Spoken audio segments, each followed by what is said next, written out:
Today's video is brought to you by Squarespace. We'll talk more about them later in the video.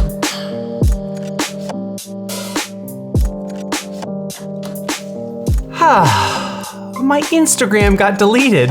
Me and the girls, we went up to Big Bear this weekend. Morgan was playing a show up there for the Big Bear Brew Fest Saturday, Sunday. Me and the girls went to cheer her on. So obviously I took photos all along the weekend, and then Monday morning comes and I go to post on Instagram, get it all dialed in, hit post, and I get a pop-up that says your account has been deactivated. 10 years and 20,000 followers on Instagram, just gone. And while that is a super pain in the butt for me, there's a very valuable lesson in there that I would love to share with you. Specifically, if you are a photographer or videographer, or I guess creative of any kind, any sort of creative, this lesson applies. Because, spoiler alert, Instagram is not your portfolio. There's something else that is a much more powerful way of communicating with your potential clients than Instagram. We're gonna talk about that today. And I think I'm mainly talking to newer photographers and videographers because I think more experienced photographers and videographers have probably figured this out along the way, but there's kind of this trap that tells us that social media,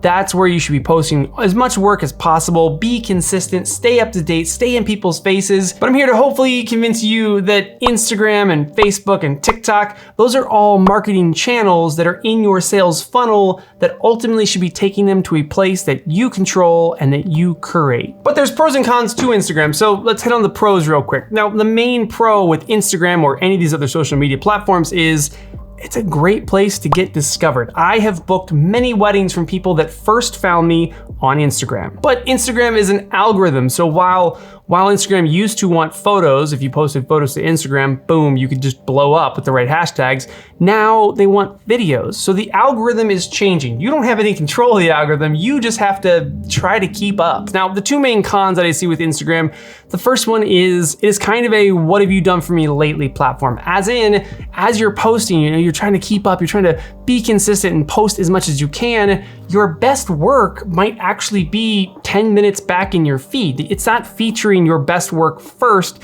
it's only featuring what you've posted recently. So you don't have control over that first impression. You don't have control over what someone sees when they first come to your Instagram page. Now, secondly, you don't have control over the platform. It's not your platform. Instagram is just a place that lets you post photos and videos on their platform, on Instagram. And at any moment, as I saw this last week, they can just take that away from you and be like, we deleted that whole thing. That thing you've been working on for like 10 years, just, no, it's gone.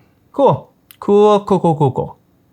Now, luckily my deletion or deactivation of my account, it was a total mistake. I got it back like 3 or 4 days later, but I was totally helpless during that period. Like, my wife was going, well, just call them up, email Instagram. You can't just call Instagram. It's like not a thing. You gotta just go through their support, and then you just wait, and they tell you whether you can get back on Instagram or not. So again, you shouldn't have your portfolio be on somebody else's platform that you can't control, you can't curate, you can't even say what photos and videos someone's gonna see when they first come to your page. That's a bad portfolio. Okay, so what's the solution for photographers, filmmakers, creatives in general in 2022?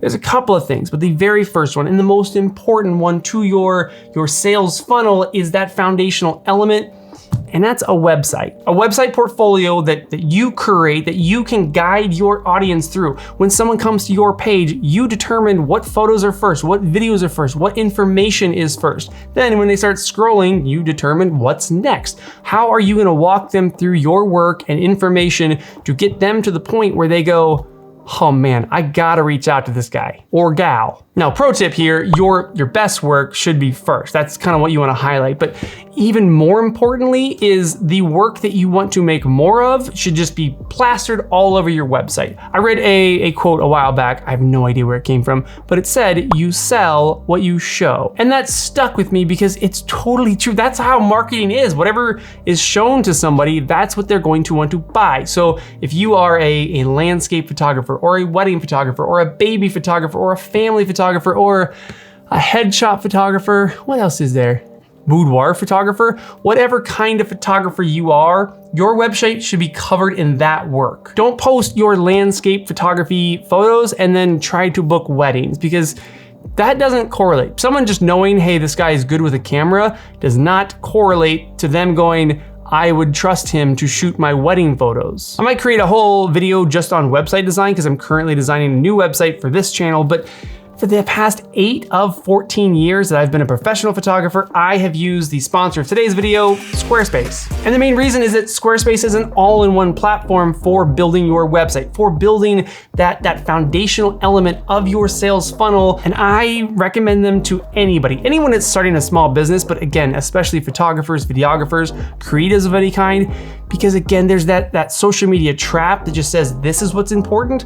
And trust me, this is only to get people to your Squarespace website, where you then get to curate what comes first, what comes next, what kind of information, and then use that contact form to get them to reach out to you and turn a potential client into a paying client. And honestly, Squarespace just makes that super simple. If you know how to upload files and type words, you can make a website on Squarespace. It's the best place to showcase your work. You can run a newsletter through there. You can run a blog through there. If your business is one where you want to book clients, you can actually do that through Squarespace. But you can also buy your domain name through Squarespace. You can get your Google Workspace cool email address at Squarespace. But again, most importantly, it is a place that you control. You control what information they see first, what information they see next, and just you're in control. That's what's most important. You can't just have it be deleted and then not have a phone number to even call. It's been a frustrating week.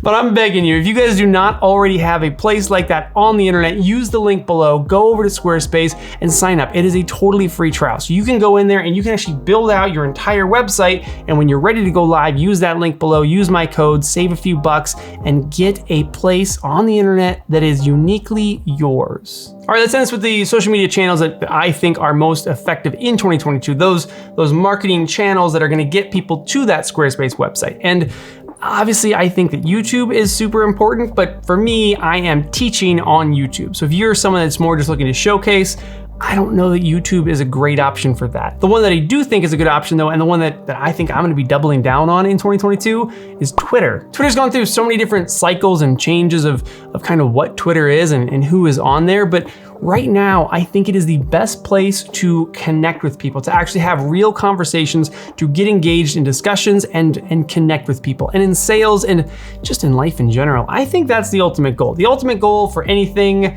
in life, especially sales, is connection. Post a few photos on Twitter and open up the ability to answer questions about those photos.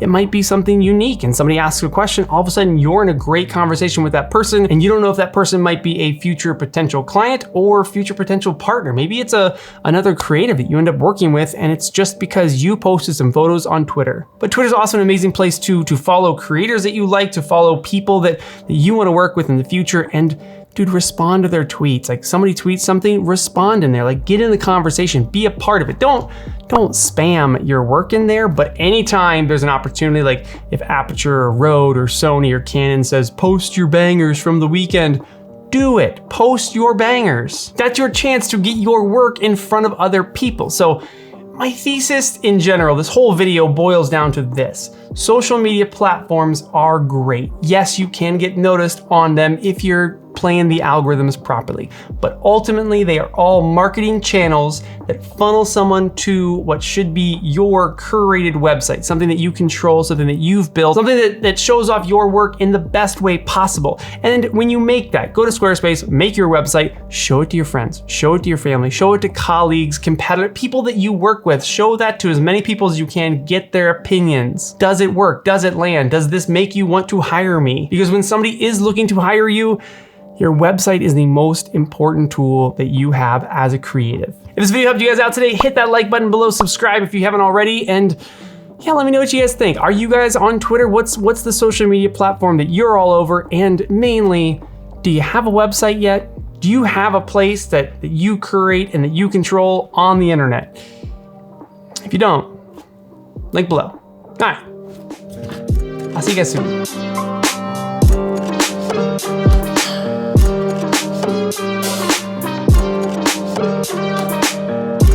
Also, that post that I posted, that was for one night. That is everything we packed for one night in Big Bear. We drove up Saturday morning. We were there for the show Saturday, stayed the night, Played the show on Sunday, and then we came home.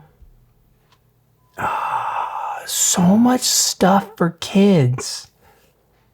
The van was like half full.